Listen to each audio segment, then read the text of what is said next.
Salut Caster, les vidéos je joue ou pas j'explique sont des vidéos où j'explique non pas la totalité des règles d'un jeu, mais les petites spécificités qui font sa différence. Les règles mitonnées façon grand-mère qui font qu'un jeu est différent d'un autre. Parce qu'un homme averti en vaut mieux que deux, tu l'auras. Tu sauras si ce jeu te tente avant de l'acheter. Dans cette vidéo, nous allons voir les principes de base de Punk Apocalyptique. Ou comme le disent les English, les core mechanics. Punk Apocalyptique est un jeu d'affrontement tactique qui se situe dans un univers post-apocalyptique façon années 80. J'adore. Les figurines sont pour moi la grande force de ce jeu. Elles sont dynamiques, fun et originales. Mais je m'emballe encore, on n'est pas là pour parler de ça. Si vous voulez en savoir plus sur le contenu de la boîte de base, ma vidéo Open the Box se trouve ci-dessous. Allez, c'est parti pour les règles. C'est donc du tactique façon wargame. Ici, pas de plateau, pas de case. On déplace les unités à l'aide d'un bon vieux maître à l'ancienne. Un peu comme Warhammer 40 000, Kill Team, Age of Sigmar, Warcry, etc., etc., etc. Et même hors de chez Game Workshop.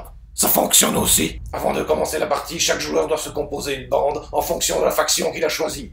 Chaque unité et son matériel coûtant un certain nombre de points. Et chaque unité possède des caractéristiques qui permettent de gérer les différentes situations du jeu. On résout les tests la plupart du temps par le jet d'un des 10. Le résultat doit être inférieur ou égal à la caractéristique ciblée. En gros, ça fonctionne toujours bien.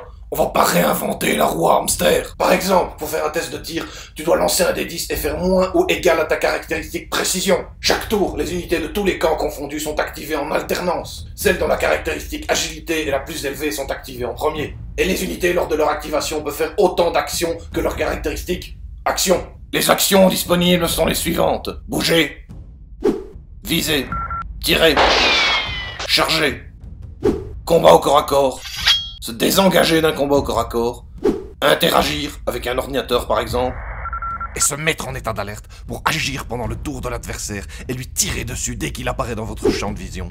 Tel un ninja. C'est peut-être du basique de chez basique, mais c'est dans les vieilles casseroles qu'on fait les meilleures grimaces. Et ce jeu, c'est du one shot one kill. Ou du moins, une blessure, un mort. Et oui, si vous touchez, blessez et percez l'armure d'une unité, elle est hors de combat. Direct, sans discuter. Sauf certaines qui ont plusieurs points de vie, mais c'est rare. Donc c'est assez brutal et punitif comme jeu, ce qui le rend dynamique et tactique. Dans Kill Team, pour prendre un autre jeu d'escarmouche, toute blessure n'est pas forcément mortelle. Et dans Fallout Wasteland Warfare, la plupart des unités ont plusieurs points de vie. Une autre particularité propre à Punk Apocalyptique, c'est les munitions. Et oui, lors de la création de ta bande, tu dois en plus du matériel et des unités payer pour l'achat de munitions, chaque tir consommant une munition. Il se peut donc que tu te retrouves à court de bastos et que tu doives te contenter de ta batte de baseball ou de ton coutelas. Mais à côté de ça, ton adversaire ne sait pas forcément que tu n'as plus de munitions.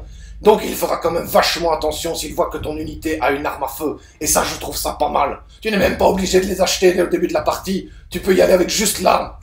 Chaque gang a son matériel spécifique en plus du matériel général.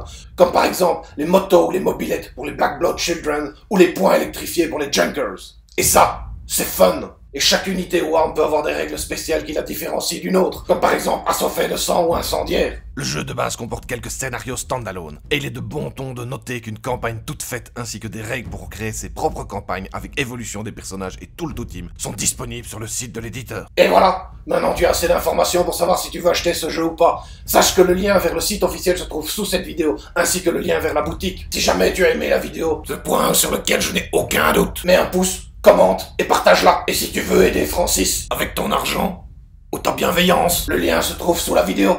Allez, bisous les castors.